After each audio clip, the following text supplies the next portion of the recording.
Shalom, selamat pagi umat-umat Tuhan. Renungan pagi pada tanggal 16 Februari 2026 berjudul Cahaya Baru di Tempat Kudus, bagian ketiga. Sebelumnya, mari kita berdoa. Bapa Surgawi, terima kasih untuk pagi yang baru ini.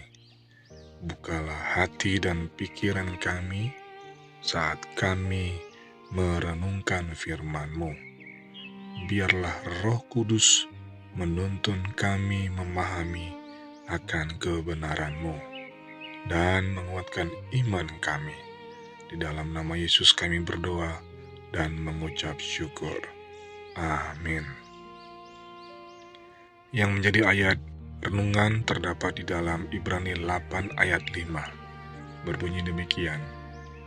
Pelayanan mereka adalah gambaran dan bayangan dari apa yang ada di surga, sama seperti yang diberitahukan kepada Musa ketika hendak mendirikan kemah. Ingatlah, demikian firman-Nya, bahwa engkau membuat semuanya itu menurut contoh yang telah ditunjukkan kepadamu di atas gunung itu.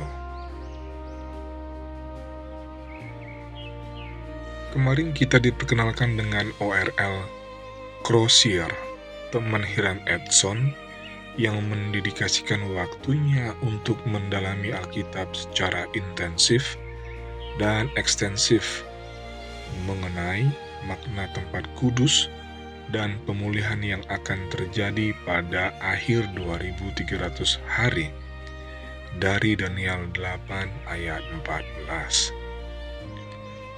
Dalam tulisan yang dimuat di Daydawn yang diterbitkan oleh Edson dan F.B. Ham, Crozier secara sistematis menguraikan temuannya.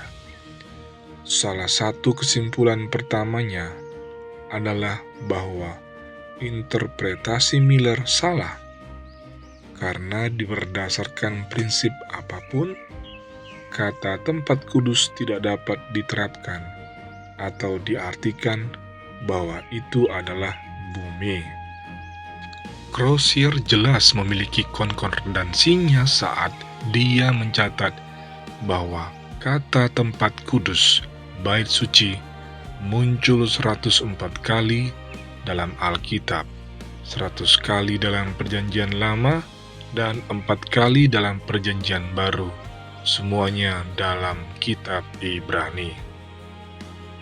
Kemudian, dalam artikelnya Crozier menyimpulkan bahwa tempat kudus yang disebutkan dalam Daniel 8 ayat 14 tidak mungkin merupakan bait suci orang Yahudi, karena bait suci tersebut telah dihancurkan dan tidak dapat diperbaiki lagi.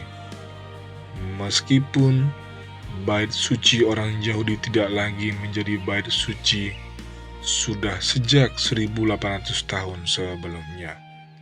Namun ada sesuatu yang lain yang ada hingga akhir 2300 hari yang disebut tempat kudus. Pada akhir periode tersebut, bait suci akan mengalami perubahan yang diungkapkan dengan kata dibersihkan, dipulihkan, dibenarkan, atau dinyatakan benar. Satu hal yang jelas dari kitab Ibrani yang ditunjukkan Crozier, bahwa Kristus pada saat kenaikannya memasuki tempat pelayanannya di surga, yang dalam hal pola atau tipenya digambarkan oleh bait suci Yahudi. Dan itulah tempat pelayanannya selama periode penyebaran Injil ke seluruh dunia.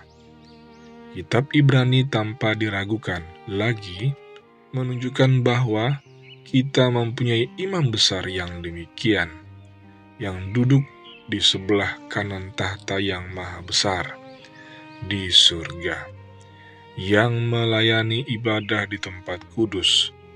Ini adalah satu-satunya ayat dalam Perjanjian Baru di mana kata tempat kudus ditemukan.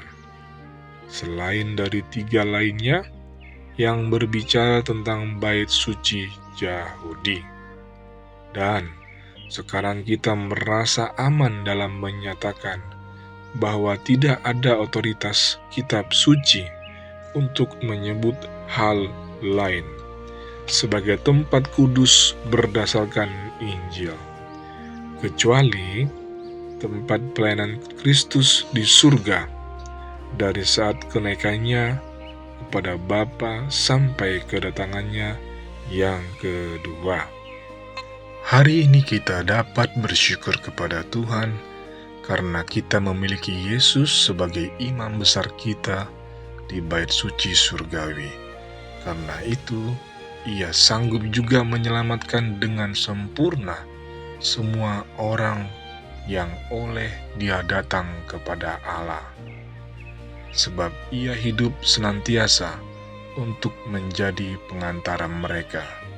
Ibrani 7 ayat 25. Amin. Demikianlah firman Tuhan pada pagi hari ini. Mari kita berdoa. Tuhan Yesus, terima kasih karena Engkau adalah imam besar kami yang setia. Terima kasih karena Engkau hidup untuk menjadi pengantara bagi kami. Tolonglah kami untuk semakin percaya dan bersandar sepenuhnya kepadamu hari ini. Di dalam nama Yesus kami berdoa dan mengucap syukur. Amin. Kiranya tangan Tuhan akan memberkati segala jeripaya, usaha, dan pekerjaan kita sepanjang hari ini. Amin.